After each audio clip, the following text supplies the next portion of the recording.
विद्यार्थी आंदोलनाला राजकीय वळण देण्याचा प्रयत्न होत असल्याचा आरोप आमदार संजय गायकवाड यांनी केलाय। विद्यार्थ्यांच्या खांद्यावर बंदूक ठेवून काही राजकीय पक्ष संधी साधत असल्याचे ते म्हणाले।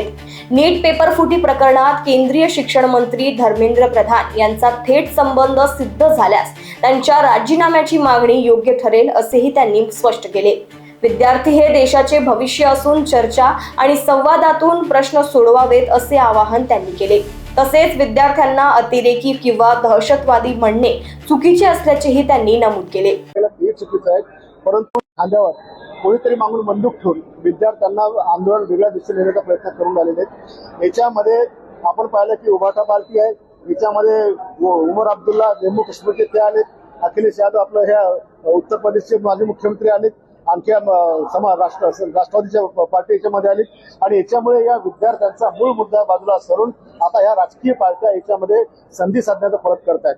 माझं स्पष्ट म्हणणं आहे की धर्मेंद्र प्रधान यांचा राजीनामा ज्या मागितला गेला, या सगळ्या प्रकरणामध्ये राज्याचे आमचे कृषी शिक्षण मंत्री किंवा देशातले शिक्षण मंत्री किंवा सगळ्या राज्यातले शिक्षण मंत्री याच्यापैकी एकही मंत्री या पेपर फुटीमध्ये त्याचा काही इन्व्हॉल्वमेंट असेल, त्याचा काही संबंध असेल किंवा त्याच्या नजीकच्या माणसाने ह्या काही गोष्टी केल्या असतील किंवा त्याचं समर्थन याला असेल तर निश्चितपणे त्यांचा राजीनाम्याची मागणी करणं ही रास्त आहे।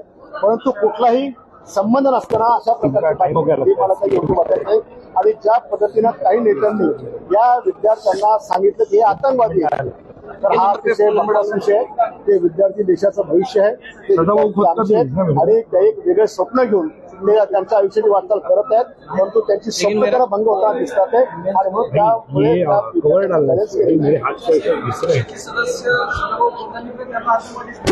मी बोललो ना, हे त्यांचं वैयक्तिक मत असेल, हे सदाभाऊ खोताच्या पक्षाचं मत नसेल, परंतु ते आमच्या देशाचं भविष्य आहे, ते आतंकवादी असू शकत नाही।